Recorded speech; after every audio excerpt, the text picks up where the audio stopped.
Assalamualaikum warahmatullahi wabarakatuh. Bismillahirrahmanirrahim. Alhamdulillah alladzi bi ni'matihi tatimmu shalihat. Asyhadu an la ilaha illallah wahdahu la syarika lah. Wa asyhadu anna Muhammadan abduhu wa rasuluh.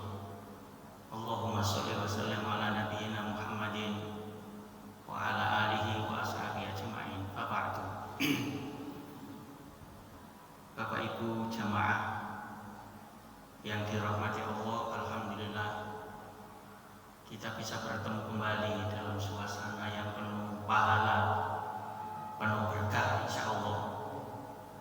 Karena pertemuan kita ini adalah pertemuan dalam rangka menghamba kepada Allah Subhanahu wa taala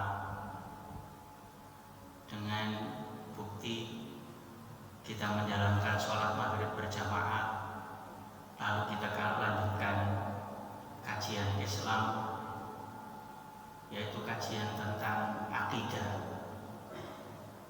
Dan kajian tentang akidah itu adalah kajian ilmu untuk membekali diri agar bisa menata hati, sehingga kemudian jangan sampai kita tidak memahami tentang akidah lalu curiga jelek terhadap Allah Subhanahu wa taala. Ini agak ngomong ya. Tadi saya agak terlambat. Saya biasanya kan muter begini dari Surabaya. Tadi saya coba gitu, kebablas nang Teganyan. Kembali saya. Kemarin saya diminta untuk melanjutkan iman kepada qadha dan qadar.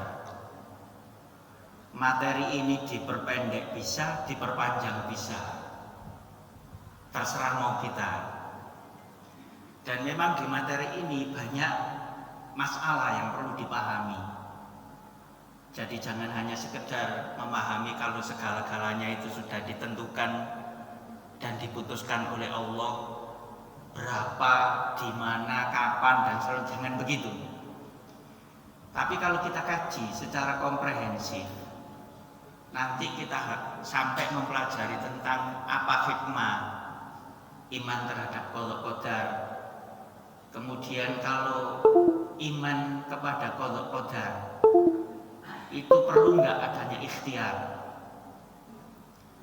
Kemudian nanti kita akan memahami juga apa hikmahnya Allah tidak menjelaskan kepada kita apa yang ditentukan kepada kita. Apa hikmahnya? Sampai sekarang jenengan yakin kalau jenengan itu kaya? Sampai sekarang yakin? Dan tahu kalau jenengan itu ditakdirkan oleh Allah kaya? Sebaliknya, apakah jenengan yakin kalau ditakdirkan miskin? Belum bisa. Karena semua itu hanya kita imani kalau segala sesuatu yang menyangkut kehidupan kita itu sudah ditentukan oleh Allah, diputuskan oleh Allah, tapi kita tidak tahu takdir kita apa. Nah, nanti kita pelajari itu, mulai dari aspek keimanan gimana, aspek psikologi gimana, sehingga nanti akan kita pahami. Baru setelah selesai ini nanti kita nyadar, ya Allah, ternyata Engkau merahasiakan qadha qadarku dan tidak Engkau tunjukkan kepadaku. Itu banyak hikmahnya. Wis tak sepilkan sedikit ya. Gambarannya begini, secara psikologi. Andai kata jenengan ditunjukkan, Ali, kamu tak jatah umurnya 20 tahun. Tanggal sekian, hari ini tanggal sekian, tahun sekian. Itu kalau ditunjukkan begitu, hidup jenengan itu sudah tidak nyaman, tidak enak. Wis gak iso senyum, masih ditawani rondo terus wis gak ngelas wis pokoke. Wis gak lurus, gak lutut. Nah, nanti tak tunjukkan rahasianya. Lek sampe njaluk dawa tak dawakno, njaluk ndek-ndekno. Itu. Nah, malam ini mudah-mudahan cukup membahas hikmah mengimani qadar. Kalau kemarin kan kita berhenti di apa kemarin itu ya, masalah Jabariyah Qadariyah ya. Terus sampai tak pesen gini, boleh ketemu wong glundang-glundung apa jare, sampean iki Jabariyah ta tak ngono ya.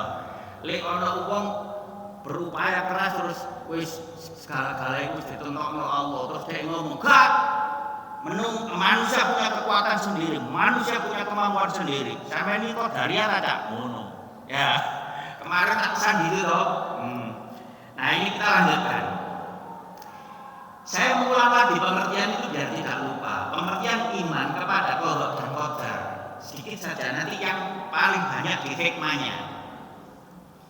Iman kepada qada dan qadar adalah meyakini dengan sepenuh hati bahwa segala sesuatu yang terjadi di alam semesta ini sudah ditetapkan oleh Allah.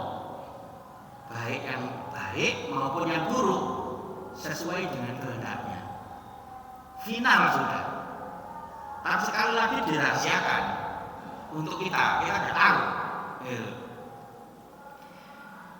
Dalil dari Al-Quran tentang ini diantaranya adalah firman Allah di surat Al-Qamar ayat 49, Inna kulla syai'in khalaqnahu biqadarin. Artinya sesungguhnya kami menciptakan segala sesuatu menurut ukuran. Semuanya sudah ditentukan oleh Allah. Tapi jangan kemudian karena itu rahasia Allah walaupun sudah ditentukan, jangan keceplosan dan jangan mendahului. Karena nanti efek psikologi macam-macam banyak. Bahkan nanti jenengan itu akan memvakumkan banyak dalil kalau begitu. Optimisme hilang, kemudian keikhlasan hilang, semacam-macam hilang pokoknya. Kalau mendahului apa yang dirahasiakan Allah.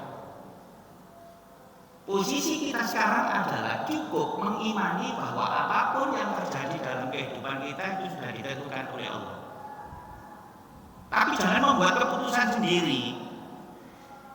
Jangan sudah kerja keras, terus hasilnya ya itu terus bilang gini, memang saya ini sudah ditakdirkan miskin. Lo dalilin diri sampai ditakdir miskin itu di mana? Informasinya dari mana? Tidak tahu.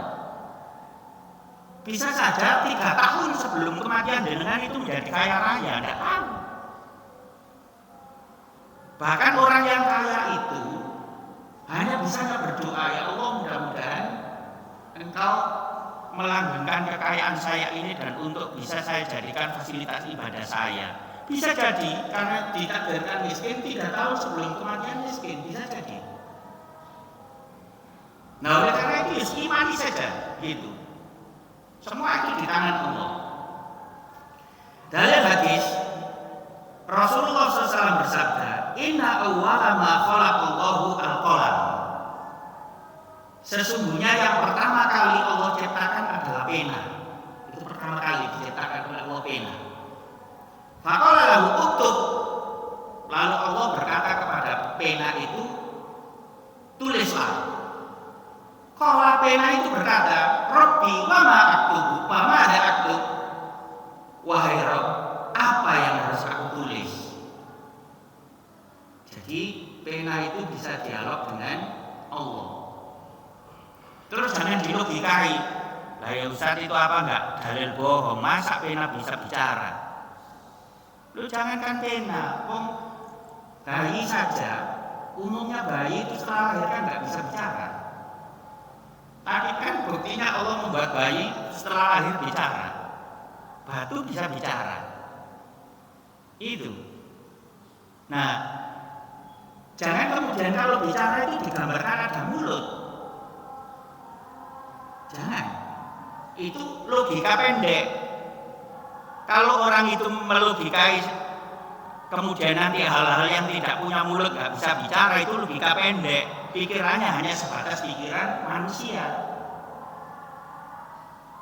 Nah, maka ketika kita bicara masalah begini misalnya, nanti di akhirat itu kan mulut itu dikunci oleh Allah.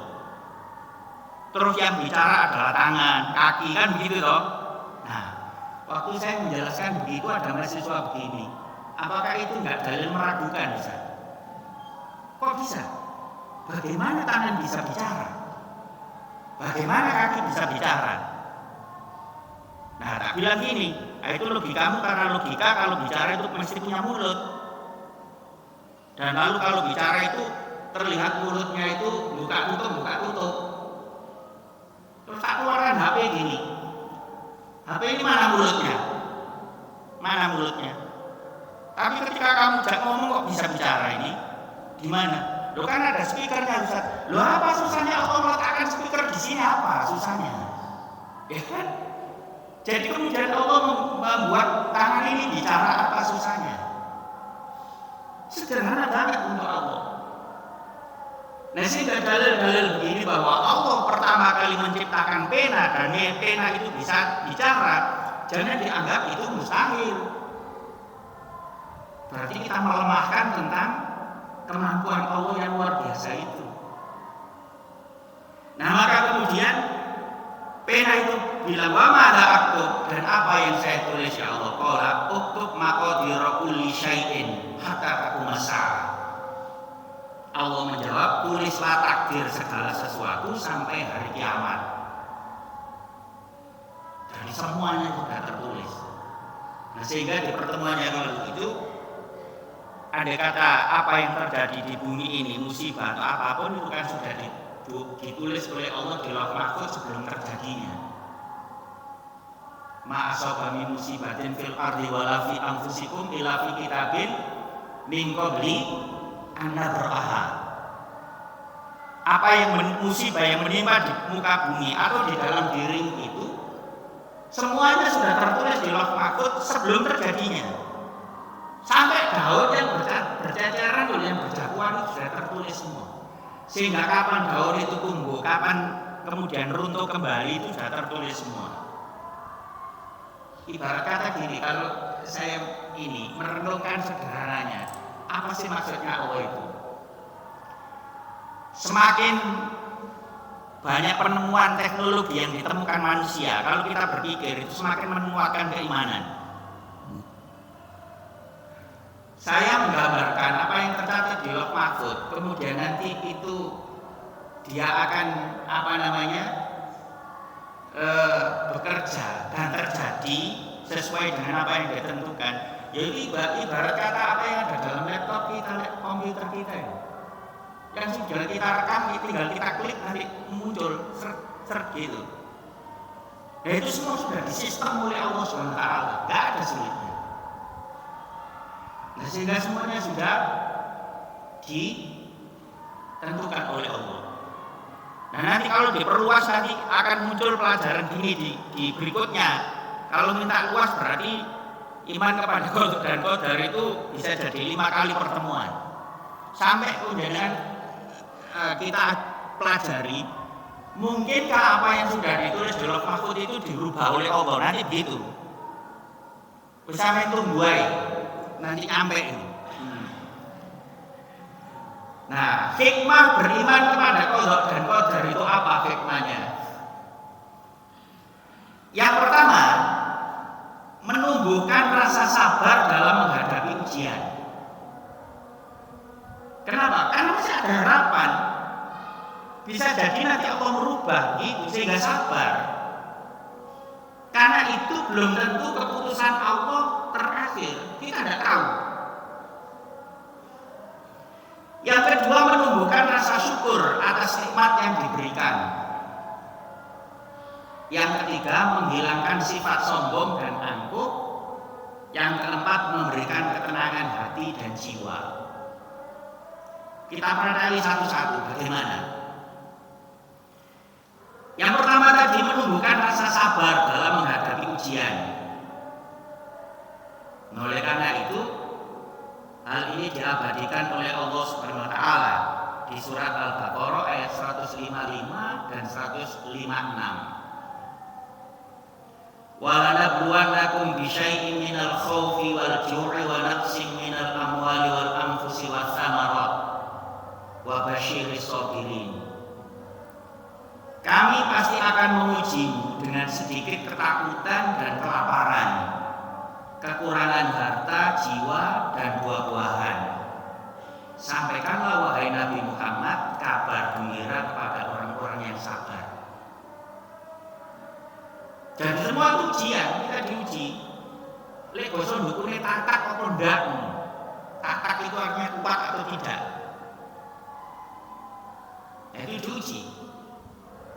Dan pahala sabar itu kan tidak terbatas toh. Seperti di surat Syura ayat 40, innama yuwaffas sabiruna ajrahum bighairi hisab. Sesungguhnya orang-orang yang bersabar itu akan diberi pahala tanpa batas. Maka kita harus mengimbangi dan jangan membuat istilah begini kalau sabar itu. Sampai kapan cak sabar itu ono batas sih? Lu Allah memberi pahala nggak terbatas sampai membatasi apa sih? Ya kan? Bu, sampai dikon sabar aja batasi lho Bu yo. Yuk bojone niki ya apa ngono? Jawab ambek koncoe sabar ta. Yuk sabar ono batasi. Loh, padahal Allah itu mengatakan innama yuwaffas sabiruna ajrahum bighairi hisab. Allah akan memberi pahala orang yang sabar itu tanpa batas. Maka jangan membatasi sabar. Dan di dunia itu yang menang adalah orang yang sabar, itu yang menang. Tapi sabar itu tidak berarti diem di istilahnya dikerjai orang bagaimanapun diem enggak gitu sabar itu. Sabar itu bahasa saya itu memberi satu sikap, itu mencari terbaik, itu sabar. Jadi gini, jangan gini, cari pahala sabar loh. Sampai ditukuli orang sampai berdarah-darah, diem gini dok. Lah bocah sampai digebui wong kok meneng sabar. Innama yuwaffas sabiruna ajrahum bighairi hisab. Juga sabar itu keterlaluan. Maksud saya pengertian sabar itu kalau dipukuli orang ya ditegur orangnya. Dan orang yang tahu kalau ada orang dipukuli ya harus dicegah yang memukuli itu, dan yang dipukuli itu ditolong. Jangan biarkan dia kalau sabar kan. Itu bukan begitu pengertiannya. Itu. Jadi gak tahu lek basa Gresik apa lek basa ndukun dendeng ngono warane. Dendeng untuk gendeng loh ya, dendeng. Ngerti jangan dendeng. Dendeng itu gini. Jadi ada apapun itu enggak cari solusi terbaik, tapi meneng. Mbok apa basa Gresik itu? Basa ngirine apa enggak ngerti ya. Lalu ayat berikutnya, alladzina idza asabatuhum musibah qalu inna lillahi wa inna ilaihi raji'un. Yaitu orang-orang yang apabila ditimpa musibah, mereka mengucapkan inna lillahi wa inna ilaihi raji'un. Sesungguhnya kami adalah milik Allah dan sesungguhnya hanya kepadanya kami akan kembali. Bapak Ibu yang dimuliakan Allah, kata inna lillahi wa inna ilaihi raji'un itu mudah. Tapi kalau itu tidak dijadikan gaya hidup ketika tertimpa musibah, itu nggak akan bunyi. Percaya atau tidak?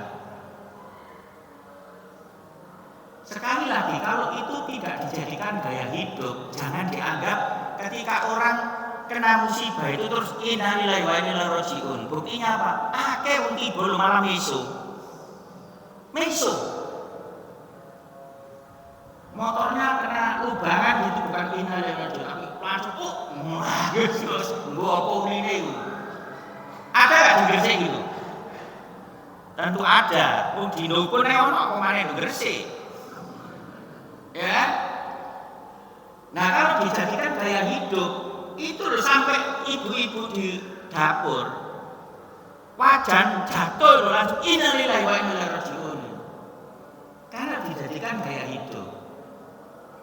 Nah, oleh karena itu pesan saya agar lisan kita itu terbiasa mengucapkan kalimat-kalimat thayyibah, jadikanlah kalimat-kalimat thayyibah itu gaya hidup, termasuk istighfar. Astagfirullahaladzim. Dan jangan menunggu kita melakukan dosa yang betul-betul kita ngerti kalau dosa. Walaupun tidak melakukan, ucapkan saja astagfirullahaladzim itu.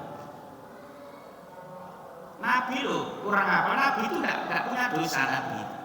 Kenapa? Karena maksum.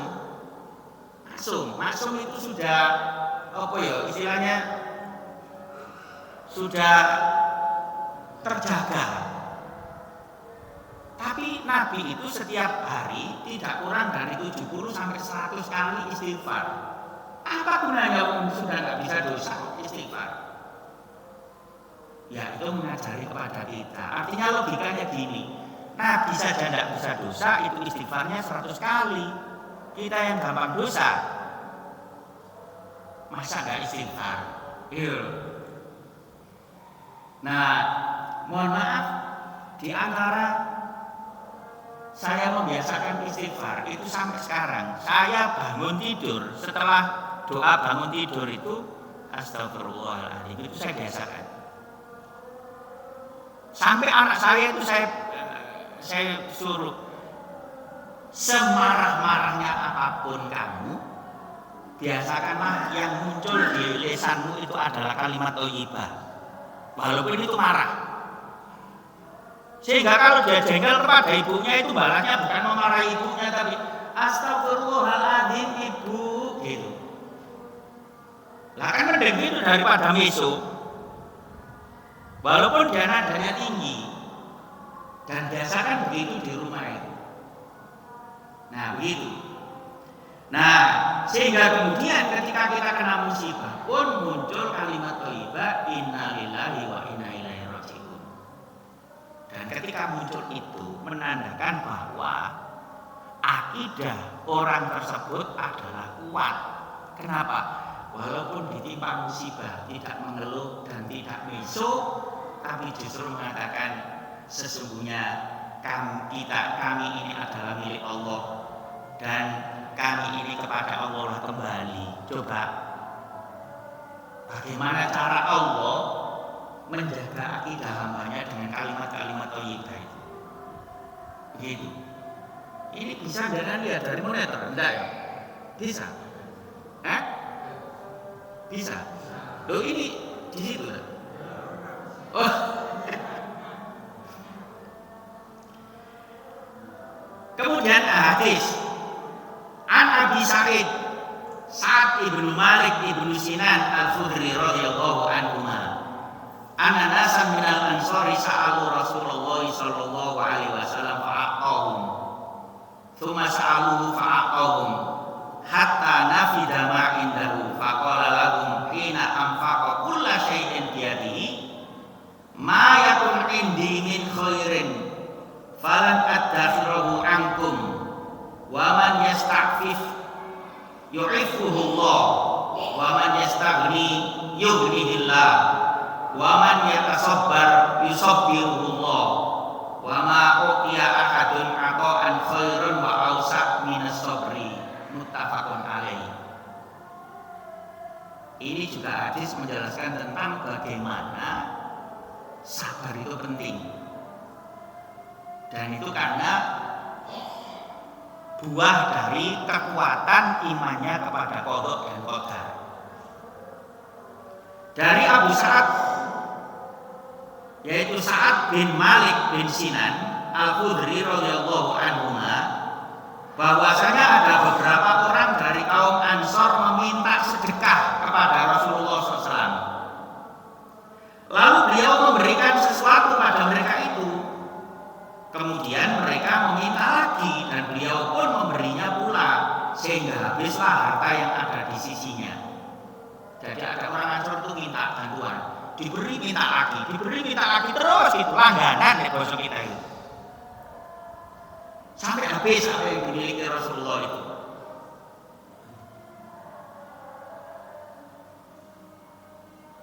Kemudian setelah habis membelanjakan segala sesuatu dengan tangannya itu, beliau bersabda, apa saja kebaikan yakni harta yang ada di sisiku, maka tidak sekali-kali aku akan kusimpan sehingga tidak kuberikan padamu semua. Artinya apapun yang saya miliki tidak mungkin saya simpan, akan saya berikan kepadamu, tapi ini masalahnya sudah habis gitu. Tetapi oleh sebab sudah habis, maka tidak ada yang dapat diberikan. Barang siapa yang menjaga diri dari meminta-minta pada orang lain, maka akan diberi rezeki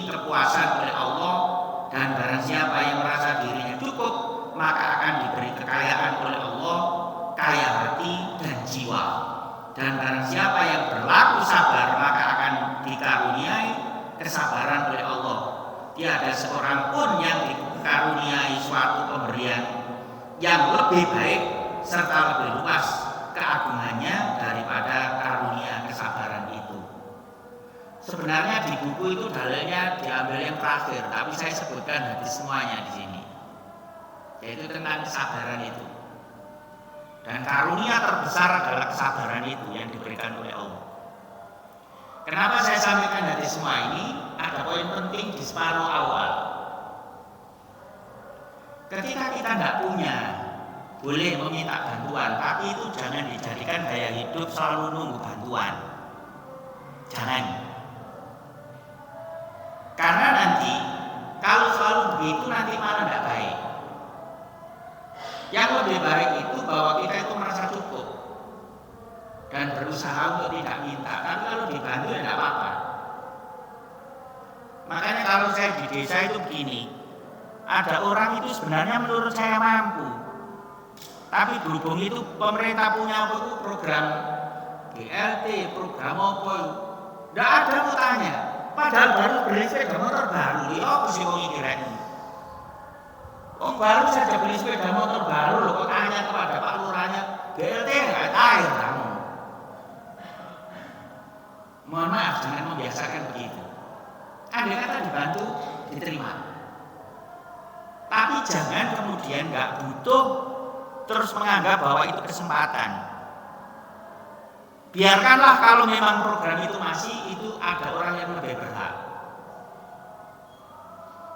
Begitu. Nah, yang baik itu adalah kita itu merasa cukup. Kalau merasa cukup akan dicukupkan oleh Allah. Dan merasa cukup itu posisinya berada di hati dan di jiwa kita. Orang kalau gaya hidupnya itu merasa cukup, itu sampai lihat hidupnya itu tenang, sejahtera. Padahal ya wis ngono-ngono tok wae cek ayeme orang ini. Ya karena merasa cukup itu. Tapi orang yang enggak merasa cukup karo kowe bodoh di sini. Wis ah. Lek bosan anu dukun nek mai dotok iso wis. Mai itu wae wis. Nah, saya di kampung itu tidak suka dengan orang-orang begitu. Jadi dia itu tidak melatih diri untuk bersyukur kepada Allah. Nanti ada di sini. Jangan. Tapi kalau dibantu ya monggo diterima saja. Itu. Yang kedua, menumbuhkan rasa syukur atas nikmat yang diberikan.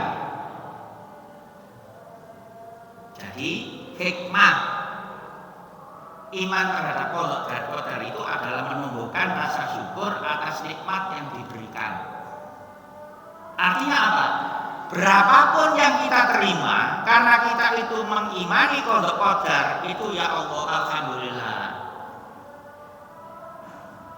Saya kadang itu melihat video pendek, itu mencari inspirasi. Ada video apa ya? Sering saya lihat di TikTok itu. Saya nggak suka buka TikTok, saya sering buka TikTok. Tapi cari yang konten-konten yang bagus-bagus.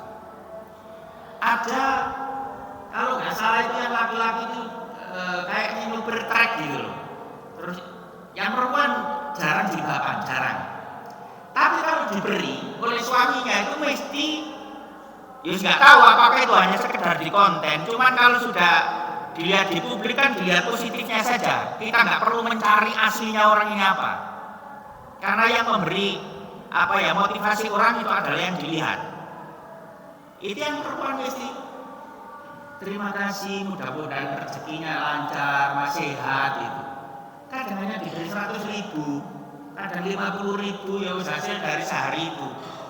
Nggak pernah saya jumpai kontennya ngomel, kenapa hari ini cuma 5.000, kemarin kok 100.000, nggak pernah. Nah itu menunjukkan bahwa walaupun dia waktu itu tidak menyampaikan materi iman kepada qada qadar, tapi itu adalah, saya menilai begini, orang ini kuat dalam mengimani qada qadar. Artinya berapapun yang diterima disyukuri. Itu loh. Dan nanti begini, Allah itu nanti menambah kenikmatan kepada kita itu kan tidak melihat seberat apa keluhan orang itu, tapi dilihat sebesar apa syukurnya orang itu. Tapi ya kita namanya manusia kurang itu kedisian mengeluh, gak syukur. Percaya enggak? Bisa. Wis kerja kepanasan kehujanan ngono lho, tekor. Itu kan mengeluh biasanya. Itu manusiawi, lumrah lek basa dukune lumrah. Tapi itu sikap salah menurut materi, menurut ilmu qadha, iman qadar. Yang betul itu mensyukuri, karena itu menjadi syarat utama agar kita dirubah oleh Allah yang tadinya sedikit menjadi banyak. Bukan mengeluh. Beda dengan kita dengan manusia. Anak saya itu kalau saya beri uang sedikit, yang kecil, yang nomor 6, yang sekarang kelas 6 ibtidaiyah, itu tak kasih 10.000, ngeluh. Loh kok cuma 10.000 bah, nggak 20 tahun. Nah dari ngeluhnya itu kadang aku tak tambah 10.000 maneh. Itu konsep manusia, kan konsep Allah tidak begitu. Konsep Allah itu dilihat syukurnya. Maka kemudian hal itu diabadikan oleh Allah di dalam Al-Quran di surat Ibrahim ayat 7 itu, la in syakartum la azidannakum. Kalau kamu bersyukur dari apa yang saya berikan, kata Allah, berapapun saya akan tambah. Tapi mengeluh, kata Allah, orang ini tidak tahu ini tentang qadar, ini tidak kuat ini orang ini. Begitu dinilai oleh Allah begitu. Sehingga apapun syukuri saja. Bahkan sampai diberi sakit itu syukuri, bersyukur. Saya kalau diberi sakit itu ya sambat, mergo lara rek. Tapi saya lalu begini, ya Allah, alhamdulillah saya engkau beri sakit. Syukur saya itu di sektor ini, karena di antara fungsi sakit adalah menghapus dosa. Maka kemudian saya berpikir, barangkali saya ini punya dosa banyak ya Allah. Mudah-mudahan sakit yang kau berikan ini adalah cara engkau menghapus dosa saya. Dan ternyata ada hadis, ada riwayat, di antara cara Allah mengurangi siksaan di akhirat biar nanti tidak ada siksa di akhirat, itu diberi sakit oleh Allah di dunia. Syaratnya syukuri saja. Itu. Makanya kemudian kan orang kalau melihat orang sakit mesti gini, sabar ya. Mesti gitu. Kenapa? Biar pola pikirnya itu selalu ingat kepada Allah. Itu. Dan tidak usah dengan bilang begini, melihat orang sakit, ini kualat, jadi kualat, jangan begitu. Ya andai kata kok kualat beneran kan berarti Allah memberi peringatan kepada yang bersangkutan itu. Nah, kemudian hadisnya, man la yashkurin nasa la yashkurillah.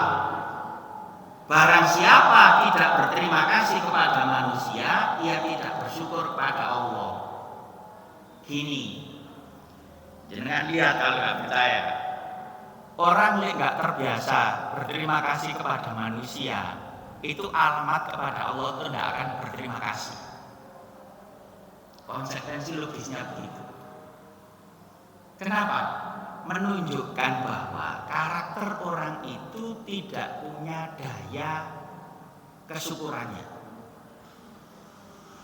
Percaya atau tidak? Nanti jangan lihat saja. Ini orang itu ketika diberi orang kemudian gampang berterima kasih. Itu walaupun loh ya, secara kasat mata kita nilai ekonomi orang itu rendah, tapi kalau kita mintai bantuan, apakah ada tarian atau apa, mesti gampang. Tapi orang itu sulit berterima kasih kepada manusia loh ya, belum kepada Allah. Jangan tes kalau nggak percaya. Jangan sodori apa itu sumbangan, kalau mesti ngomel. Sumbangan maneh, sing wingi durung lunas iki tekone. Saya biasa saja kalau nggak percaya. Tapi kalau orangnya itu berterima kasih, andai kata belum bisa nyumbang, itu ngomong enak. Ngapunten atau maaf, hari ini saya belum bisa membantu. Enak ngomongnya itu. Dan masih ada senyum. Tapi nggak biasa syukur. Oh, cuma ada senyum kan? Bisa? Nggak mungkin. Gitu loh. Dan kenapa kok bisa begitu karakternya? Itu karena keimanan dia terhadap qadha dan qadar itu lemah. Sehingga kemudian dikira hal-hal itu tidak merupakan apa yang sudah tercatat di Lauh Mahfuz. Sederhana banget lihat orang itu. Ada nggak? Oh, buat keren. Selanjutnya, hikmah selanjutnya, menghilangkan sifat sombong dan angkuh. Karena kuat iman qadha dan qadar itu, nggak sombong, nggak angkuh. Andai kata dia itu diberi kemudahan oleh Allah dari sisi finansial duniawi, itu tetap orangnya itu enak gitu komunikasinya. Dan seperti yang saya katakan di pertemuan yang lalu, andai kata sukses pun ngomongnya disapa itu, ya semua ini titipan dari Allah, kita syukuri saja. Andai kata tidak sukses itu pun ngomong, ya kita masih diuji oleh Allah, kita tetap berusaha. Begitu. Jadi nggak sombong. Beda dengan orang iman qadha-qadarnya lemah. Sukses itu gini. Awakmu nek gak niru cacak gak iso sukses le. Mon. Cacak biyen iki lulusan ekonomi. Terus mari ngono masalah perdagangan itu konsep ekonomi wis tak lek kabeh le. Jadi sombongnya muncul. Tapi kalau dia iman terhadap qadha qadar nggak muncul omongan seperti itu. Dan saya itu ketemu banyak orang kaya-raya loh, disapa enak pol jawabnya. Titipan. Saya pernah akrab, beliaunya sudah meninggal. Itu terkenal dengan Raja Telur, orang Blitar. Jadi per hari telur ayamnya itu 10 ton. Per hari. Mungkin bapak-bapak ada yang kenal. Pak Sis namanya. Dia sudah meninggal. Waktu saya berkunjung ke rumahnya, tak kira mewah gitu, rumah biasa. Di Surabaya di perumahan itu tipe 36 gitu, di Blitar musim dingin ke Surabaya. Oh, ya rumah bangunan developer itu, nggak dirubah. Nah, ketika saya ketemu gini, gimana Pak Sis? Usahanya, alhamdulillah, semua itu titipan Ustaz. Terus pas sepuh ketemu saya lagi di Malang, terakhir ketemu di Malang. Gimana Pak Sis sekarang? Ustaz, alhamdulillah semuanya sudah saya serahkan ke anak-anak saya. Tongkat komando sudah saya serahkan ke anak-anak saya. Saya tinggal melihat dan menikmati sisa umur Ustaz. Semuanya titipan. Dan beliau itu subhanallah memfasilitasi orang-orang yang mau usaha, utamanya di Blitar Selatan yang banyak orang abangan itu dibiayai oleh beliau. Uang dari beliau.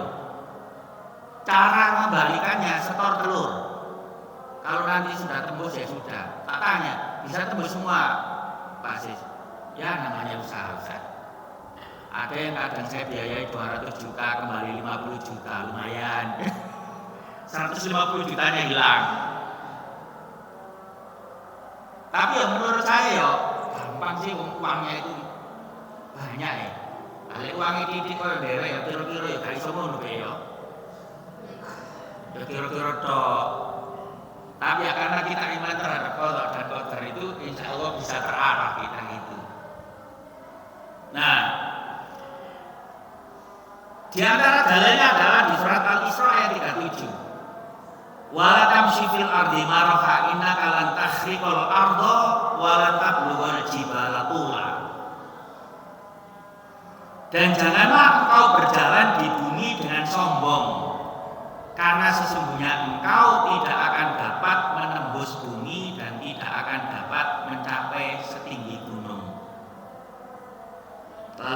hadisnya, la yadkhulul jannata man kana fi qalbi mithqalu dzarratin min kibrin. Tidak akan masuk surga orang yang di dalam hatinya terdapat kesombongan walau sebesar biji sawi. Saya ingin menjelaskan sombong itu apa. Jadi jenengan jangan salah alamat loh ya. Jenengan punya tetangga, punya fasilitas mewah, mobilnya bagus mahal, pakaiannya bagus-bagus. Jangan bilang gini, sombong, jangan. Belum tentu. Jadi ketika Rasulullah menjelaskan sombong kepada sahabat itu, saya kira perkiraan sahabat juga kayak kita, yaitu orang yang pakaiannya baru, ininya baru, sendalnya baru. Enggak, sombong enggak begitu kata Nabi. Sombong itu, definisi sombong adalah batarul haq wa ghamdun nas. Kalau dua karakter ini berada dalam jiwa manusia itu sombong. Walaupun orangnya miskin.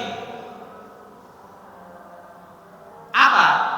Batarul haq itu menolak kebenaran, jadi sulit kita nasihati. Wa ghamdun nas, dan tidak mengorangkan orang. Jadi kayak orangnya itu begini. Dari sisi menerima kebaikan sulit, interaksi sosialnya lemah, itu sombong. Sombong. Ini dua karakter ini dimiliki orang kaya, itu secara analisa sosial jek maklum, soge. Lah barang kok nggak duwe, orang nggak punya, terus masuk dua karakter ini, lo kok cek nemeni gitu loh. Kok cek keterlaluannya,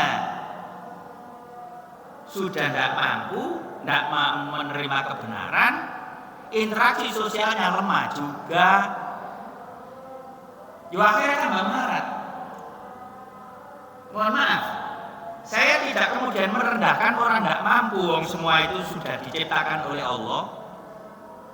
Tapi ada konsep bagaimana cara menyikapi ketentuan Allah itu dan nanti menjadi hidup kita itu tetap sejahtera walaupun dalam kemiskinan. Apa? Kalau dinasihati, dengarkanlah, dan kalau bisa lakukanlah nasihat baik itu. Interaksi sosialnya bagus. Itu walaupun tidak punya, tidak akan kehabisan makanan. Apa? Dengan interaksi sosial bagus yang itu disebut silaturahim itu, maka rezeki dia akan datang. Kenapa? Tetangganya itu pasti iba terus. Ya Allah, orang itu nggak mampu, tapi kok akhlaknya loh, sopan santunnya luar biasa. Gitu loh, tetangganya mau makan loh, belum makan itu sudah ingat itu tadi, ingat orang itu. Terus manggil anaknya, coba ini antar ke misalnya Mbak siapa gitu. Kok bisa begitu Ustaz? Itu sudah konsekuensi logis dan itu sunatullah. Jenengan renungkan, masing-masing kan punya pengalaman interaksi sosial dengan masyarakat. Lek jenengan ketemu orang, ya toh, wis dinasihati ndak mempan, kemudian komunikasi sosialnya, silaturahimnya rendah. Ya apa sikap jenengan? Normal, jawaban normal, gak rekayasa.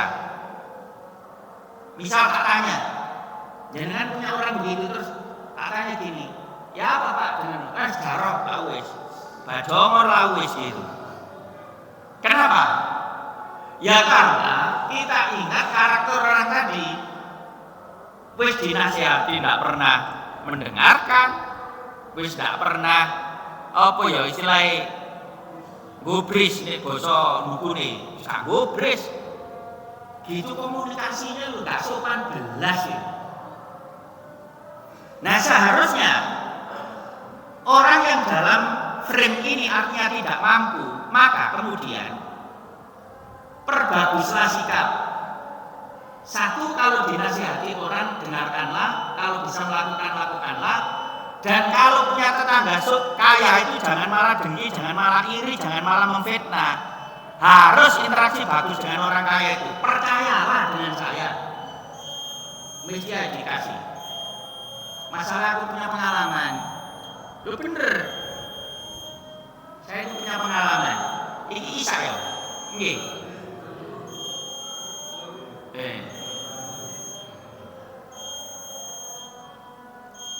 Terakhir, hikmahnya memberikan ketenangan hati dan jiwa. Itu hikmah dibalik iman terhadap qada dan qadar. Sebagaimana firman Allah Ta'ala di surat Ar-Ra'd ayat 28. Ala bidzikrillah tatma'innul qulub. Ingatlah, hanya dengan mengingat Allah hati menjadi tentram. Bapak Ibu yang dihormati Allah, yang menjadikan hati kita itu tentram, galau macam-macam itu Allah. Tapi karena kita selalu mengingat Allah, itu mesti tenang. Nah, cara yang paling efektif mengingat Allah ketika kita tidak tenang, pengalaman Rasulullah SAW dan para sahabat itu wudu, sholat 2 rakaat, terus mohon kepada Allah. Itu cara paling efektif. Kalau enggak begitu ya dengan kalimat-kalimat thayyibah. Terus nanti Allah secara otomatis terus kita dibuat tenang. Itu. Kemudian hadis mathalul ladzi yadhkuru rabbahu wal ladzi la yadhkuruhu mathalul hayyi wal mayyit. Perumpamaan orang yang mengingat Tuhannya atau Rabbnya dan orang yang tidak mengingatnya seperti orang hidup dan orang mati. Artinya kalau orang mengingat Allah itu ya orang hidup, bisa beraktivitas, bisa. Tapi kalau nggak mengingat Allah seperti orang mati, berundung toh, dinasihati nggak mempan, dini nggak mempan, terus gitu. Nah itu diumpamakan begitu. Nah sehingga kalau iman kita dengan qada dan qadar itu kuat, 4 hikmah itu akan muncul dalam diri kita. Termasuk yang paling utama adalah ketenangan jiwa itu. Maka kalau dijadikan kaya pun tidak sombong, dijadikan miskin pun tetap sopan. Dijadikan kaya bilangnya ini semuanya titipan Allah. Dijadikan miskinnya saya sudah berusaha, sudah ikhtiar, Allah masih begini, sudahlah kita nikmati. Itu jawabannya. Nah, oleh karena itu dalam mengimani qada ini harus kita pahami secara mendalam, secara komprehensif sehingga nanti hati kita tertata. Dan orang kalau tidak memahami qada ini dengan sempurna lalu tidak mampu menanamkan dalam hatinya, hidupnya nyaris tidak berdaya, hidup nyaris tidak menemukan bagaimana hidup sejahtera. Percayalah itu. Nah selanjutnya nanti kita akan bicara tentang apakah iman terhadap qada dan qadar itu menafikan ikhtiar atau tidak. Kemudian nanti apa pengaruh psikologi iman terhadap iman qada dan qadar itu ketika Allah tidak menunjukkan kita ini ditentukan kayak apa. Itu nanti akan kita kaji selanjutnya sehingga nanti kita akan tahu, oh iya ya berarti dalam hidup itu ternyata begini ya gitu. Itu sudah mau kan? Ya, mungkin saya cukupkan sampai sini. Masih ada sih ininya, apa slide-nya. Saya khawatir keburu azan. Masih berapa menit sih? Oke, kita sampai di sini. Ada pertanyaan? Tidak ada. Ya karena masih belum selesai qadar. Bisa jadi yang jangan tanyakan itu nanti ada babnya. Gitu. Ya kita mohon kepada Allah, mudah-mudahan Allah selalu membimbing kita dalam hidup kita ini dan selalu menguatkan iman kita, termasuk iman terhadap qada dan qadar ini, sehingga kemudian hidup kita ini adalah hidup sesuai dengan apa yang dikehendaki oleh Allah SWT. Mudah-mudahan Allah memantapkan keimanan kita sampai akhir hayat, menerima segala amal soleh kita, mengampuni segala dosa kita, dan mudah-mudahan segala kesulitan diberi kemudahan oleh Allah SWT. Dan rezeki yang diberikan kepada kita berapapun itu menjadi rezeki yang berkah sehingga kita bisa menikmati dalam hidup kita ini. Kita tutup dengan doa Rabbana dzalamna anfusana wa illam taghfir lana wa tarhamna lanakunanna minal khasirin. Allahumma arinal haqqa haqqan warzuqna ittiba'ahu wa arinal batila batila warzuqna ijtinaba. Rabbana taqabbal minna